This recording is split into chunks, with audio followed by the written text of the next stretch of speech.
Sasa mashirika ya usalama katika kaunti ya Kilifi yamemkamata mshukiwa mkuu wa unajisi na mauaji ya kikatili ya Kezia Matuki wa umri wa miaka 7 ambaye kifo chake kilizua ghadhabu na maandamano ya mapema juma hili. Mshukiwa huyo anayetarajiwa kufikishwa mahakamani juma lijalo alikamatwa huku mamia wakazi wakiendelea kushinikiza haki kwa mtoto huyo wakati wa maandamano yaliyofanyika mjini Kilifi. Maafisa hata hivyo hawakutaja jina la mshukiwa huyo wala mahala na kuzuiliwa kutokana na sababu za kiusalama.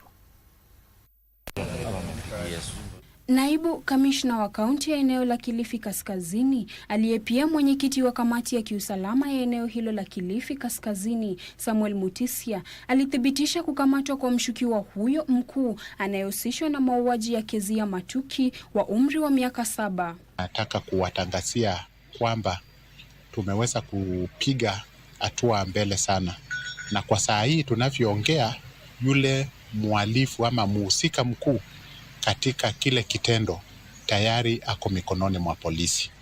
Ameshashikwa na ameshawekwa kwa police custody in one of our police stations in the region.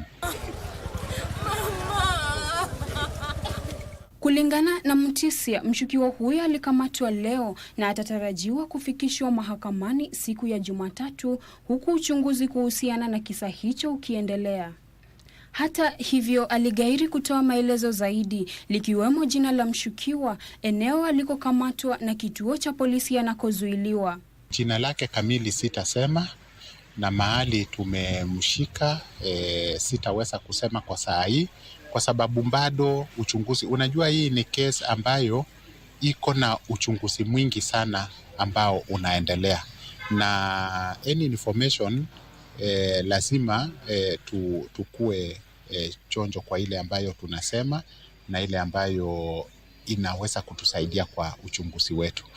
Ripoti zinaashiria kwamba mshukiwa huyo anadaiwa kujisalimisha kwenye kituo kimoja cha polisi mjini Voi, kaunti ya Taita Taveta, kabla ya kuhamishwa kwenye eneo jingine chini ya ulinzi mkali. Lakini wakati sasa ameshikwa na uchunguzi bado unaendelea, una link pia kwa wengine ambao pia wataweza kutafutwa na kushikwa.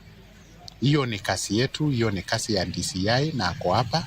Wakati huo maafisa wa serikali waliwahimiza wakazi, hasa vijana, wadumishe amani wanapowasilisha malalamishi yao kuhusiana na kisa hicho.